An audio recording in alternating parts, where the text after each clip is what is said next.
ప్రజాస్వామ్యం అంటే ఏమిటి? అది కేవలం 5 ఏళ్లకోసారి ఓటు వేయటం కాదు. అది ప్రజలకు, పాలకులకు మధ్య నిరంతరం జరిగే ఒక సంభాషణ. ఆ సంభాషణకు భాష, డేటా అంటే సంఖ్యలు. ఈరోజు మనం ఆ భాషను అర్థం చేసుకునే ప్రయత్నం చేద్దాం. ఇది ఏ పార్టీకి అనుకూలంగానో వ్యతిరేకంగానో చేస్తున్న విశ్లేషణ కాదు. తెలంగాణలోనే భువనగిరి నియోజకవర్గంలో ప్రజలు తమ ఓటు ద్వారా ఏం చెప్పారో ఆ వాస్తవాలను నిష్పక్షపాతంగా విందాం. మంచి పాలన, ప్రజావిశ్వాసం అనే 2 స్తంభాలమీదే ఏ రాజకీయ వ్యవస్థ అయినా నిలబడుతుంది. కాబట్టి ప్రజల తీర్పు వెనుక ఉన్న కారణాలను తెలుసుకోవడమే ఈ విశ్లేషణ ముఖ్య ఉద్దేశ్యం. సరే, మన ఈ విశ్లేషణలో మనం ఏం చూడబోతున్నాం? 6 భాగాలుగా చూద్దాం. ముందుగా భువనగిరి నేల స్వభావం, అక్కడి ప్రజల వాస్తవ పరిస్థితులేంటో అర్థం చేసుకుందాం. తరువాత ఎన్నికల ఫలితాలు మనకేం చెబుతున్నాయో ఆ సంఖ్యలను పరిశీలిద్దాం. ఆపైన ఓటమికి దారితీసిన కారణాలను లోతుగా విశ్లేషించి పోగొట్టుకున్న నమ్మకాన్ని తిరిగి ఎలా పొందవచ్చో చర్చిద్దాం. చివరిగా భవిష్యత్తు పాలనకు ఒక స్పష్టమైన బ్లూప్రింట్తో పాటు 2028 ఎన్నికల కోసం ఒక దీర్ఘకాలిక వ్యూహాన్ని కూడా చూద్దాం. ఇక మొదలు పెడదాం. ఏ రాజకీయ విశ్లేషణకైనా పునాది ఆ ప్రాంతాన్ని, అక్కడి ప్రజల మనస్సును అర్థం చేసుకోవడమే. భువనగిరిని ఒక కేస్ స్టడీగా తీసుకుని అక్కడి ప్రజల ఆకాంక్షలు, సమస్యల మూలాల్లోకి వెళ్దాం. మనం మాట్లాడుతున్నది తెలంగాణలోని యాదాద్రి భువనగిరి జిల్లాలో ఉన్న భువనగిరి నియోజకవర్గం గురించి. ఇందులో భువనగిరి, బీబీనగర్, భూదాన్ పోచంపల్లి, వలిగొండ అనే 4 మండలాలు ఉన్నాయి. ఇవి కేవలం పరిపాలనా విభాగాలు కావు. ప్రతి మండలానికి ఒక ప్రత్యేకమైన చరిత్ర, ఆర్థిక వ్యవస్థ, ఒక రాజకీయ చైతన్యము ఉన్నాయి. ఈ 4 మండలాల ప్రజల సమిష్టి ఆకాంక్షలే భువనగిరి భవిష్యత్తును నిర్ణయిస్తాయి. ఇక్కడి ప్రజల జీవితం ఎలా ఉంటుంది? చాలా వరకు వ్యవసాయం మీదే ఆధారపడి ఉంది. అంటే భూమితో, వానతో వాళ్ల బతుకు ముడిపడి ఉంది. ఇక ప్రపంచ ప్రఖ్యాతిగాంచిన పోచంపల్లి చేనేత పరిశ్రమ ఇక్కడి ఆర్థిక వ్యవస్థకు ఒక ముఖ్యమైన ఆధారం. దాదాపు 1.9 లక్షల మంది ఓటర్లున్నారు. కానీ ఇక్కడ మనం ముఖ్యంగా గమనించాల్సిన విషయమేంటంటే ప్రతి ఎన్నికల్లోనూ దాదాపు 90% ఓటింగ్ జరుగుతుంది. అంటే అర్థం చేసుకోండి, ఇక్కడి ప్రజలు తమ భవిష్యత్తు పట్ల ఎంత బాధ్యతగా, ఎంత చైతన్యంగా ఉన్నారో. ఇక్కడ ఎస్సీ, ఎస్టీ, బీసీ, మైనారిటీ వర్గాల ప్రజలు కూడా అధిక సంఖ్యలో ఉన్నారు. వారి ప్రత్యేక సమస్యలు ఇక్కడి రాజనీతిలను ఎప్పుడూ ప్రభావితం చేస్తూనే ఉంటాయి. సరే, ఇప్పుడు క్షేత్రస్థాయి వాస్తవాల నుంచి నేరుగా సంఖ్యల్లోకి వెళ్దాం. 5 ఏళ్ల కాలంలో ఓటర్ల మనసులో ఎంత పెద్ద మార్పు వచ్చిందో ఈ అంకెలు మనతో నిశ్శబ్దంగా కాని చాలా స్పష్టంగా మాట్లాడతాయి. రాజకీయాల్లో ఏదీ శాశ్వతం కాదని, ప్రజల తీర్పే అంతిమమని ఈ అంకెలు మనకు గుర్తుచేస్తాయి. ఒక్కసారి ఈ స్లైడ్ను జాగ్రత్తగా గమనిద్దాం. 2018లో బీఆర్ఎస్ అభ్యర్థి 24,000 ఓట్ల బలమైన మెజారిటీతో గెలిచారు. ఇది ప్రజల నమ్మకానికి ఒక సంకేతం.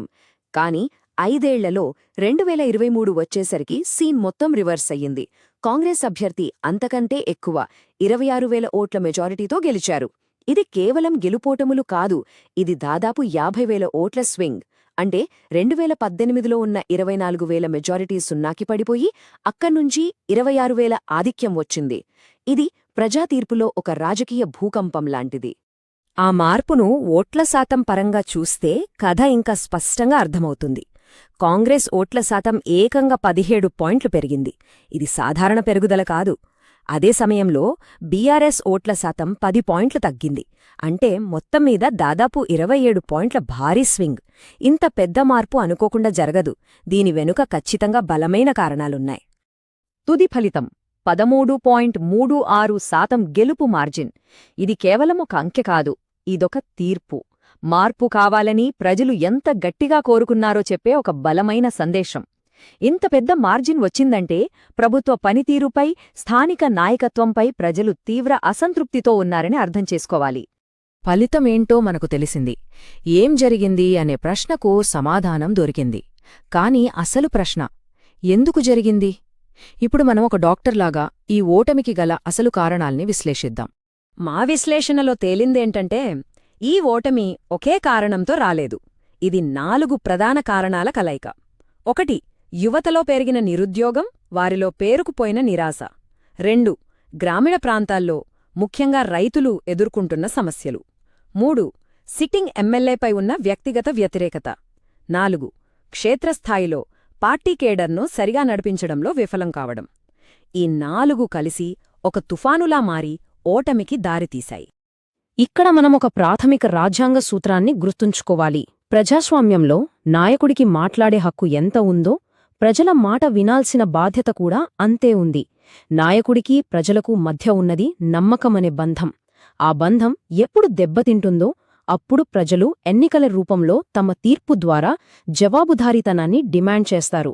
భువనగిరిలో స్పష్టంగా జరిగింది అదే. రాష్ట్రస్థాయిలో ఎంత అభివృద్ధి చేశామని చెప్పినా స్థానికంగా ఉన్న సమస్యలు పట్టించుకోపోతే ఎలా? ప్రజల రోజువారీ జీవితాన్ని ప్రభావితం చేసే సమస్యలు పరిష్కారం కానప్పుడు ఆ పెద్ద కథనానికి విలువ ఉండదు.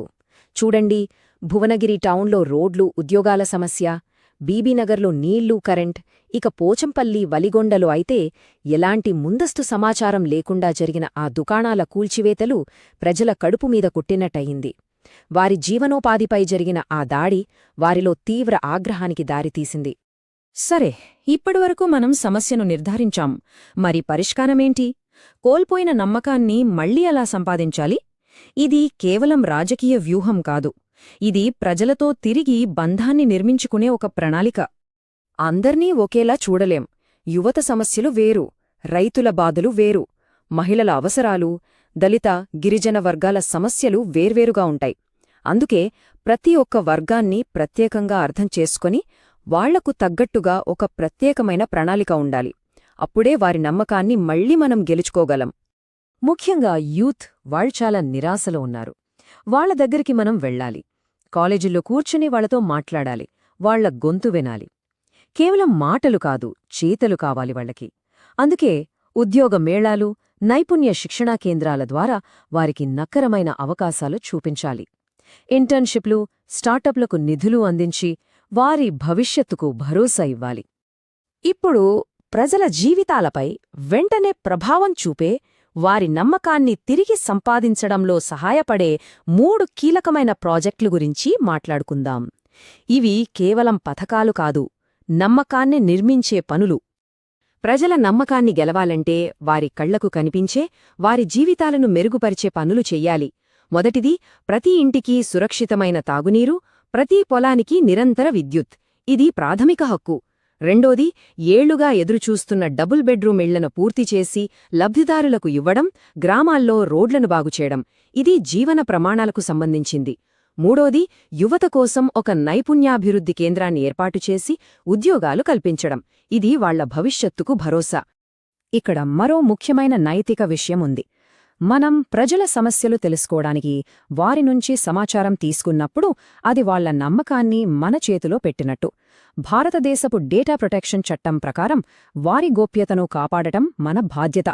వారి అనుమతితో కేవలం వారి సమస్యల పరిష్కారానికే ఆ డేటాను వాడాలి. డేటాను గౌరవించడమంటే ప్రజలను గౌరవించడమే. ఇది ఆధునిక పాలనలో ఒక నైతిక బాధ్యత. చివరిగా, భవిష్యత్తు వైపు చూద్దాం. కేవలం ఒక ఎన్నికలో గెలవడం లక్ష్యం కాదు. ప్రజల హృదయాలను గెలిచి వారి అభిమానాన్ని నిలబెట్టుకోవడమే అసలైన లక్ష్యం. దీనికోసం ఒక సమగ్రమైన దీర్ఘకాలిక వ్యూహం అవసరం. 2028 లక్ష్యంగా మనం చతుర్ముఖ సిద్ధాంతం అనే ఒక ఫ్రేమ్వర్క్ను అనుసరించాలి. అంటే 4 ముఖాల వ్యూహం. శివుడిలా వ్యవస్థలోని అవినీతిని ప్రక్షాళన చేయాలి. విష్ణువులా ప్రస్తుతం అమలవుతున్న మంచి సంక్షేమ పథకాలను కాపాడాలి. బ్రహ్మలా యువత భవిష్యత్తు కోసం కొత్త అవకాశాలను సృష్టించాలి. మరియు దుర్గాదేవిలా రైతులు, మహిళలు, బలహీన వర్గాల జీవనోపాధికి రక్షణ కవచంలా నిలబడాలి. ఈ 4ంటిని సమన్వయం చేసుకుంటూ ముందుకు సాగినప్పుడే సమగ్రమైన అభివృద్ధి సాధ్యం. ప్రజా విశ్వాసాన్ని గెలుచుకోవడమనేది ఒక్కరోజులో అయ్యే పని కాదు. అది ఒక 5 ఏళ్ల నిరంతర యజ్ఞం. మొదటి ఏడాది క్షేత్రస్థాయిలో పార్టీ వ్యవస్థను బలోపేతం చెయ్యాలి. రెండవ ఏడాది ప్రజలకు కనిపించే కీలక ప్రాజెక్టును మొదలుపెట్టాలి. మూడవ ఏడాది సంక్షేమ ఫలాలను అందరికీ అందేలా చూడాలి. 4వ ఏడాది యువతతో బంధాన్ని పటిష్టం చేసుకోవాలి. 5వ ఏడాదికి ఒక కొత్త, బలమైన అభ్యర్థితో ఎన్నికలకు సిద్ధం కావాలి. ఇది క్రమశిక్షణతో, నిబద్ధతతో చేయాల్సిన పని. ఈ మొత్తం విశ్లేషణ, డేటా మరియు క్షేత్రస్థాయి వాస్తవాల ఆధారంగా మా తుది సిఫారసు చాలా స్పష్టంగా, సూటిగా ఉంది. అభ్యర్థిని మార్చాలి. గత పాలనపై ఉన్న వ్యతిరేకతలు అధిగమించడానికి ప్రజలకు ఒక కొత్త ఆశనివ్వడానికి, ఒక కొత్త కథనాన్ని ప్రారంభించడానికి, ఒక కొత్త ముఖం, ఒక కొత్త నాయకత్వం తప్పనిసరి. కొన్నిసార్లు కఠినమైన నిర్ణయాలే సరైన ఫలితాల్నిస్తాయి. చివరగా ఒక్కటే ప్రశ్న. భువనగిరిలో మనం చూసిన డేటా, విన్న ప్రజల ఆవేదన నుంచి మన రాజకీయ వ్యవస్థలు పాఠాలు నేర్చుకుంటాయా? అధికారాన్ని సేవగా భావించే మార్గాన్ని, నిరంతర కృషితో ప్రజల నమ్మకాన్ని గెలుచుకునే మార్గాన్ని ఎంచుకుంటాయా? ఈ ప్రశ్నకు సమాధానం భవిష్యత్తే చెప్పాలి.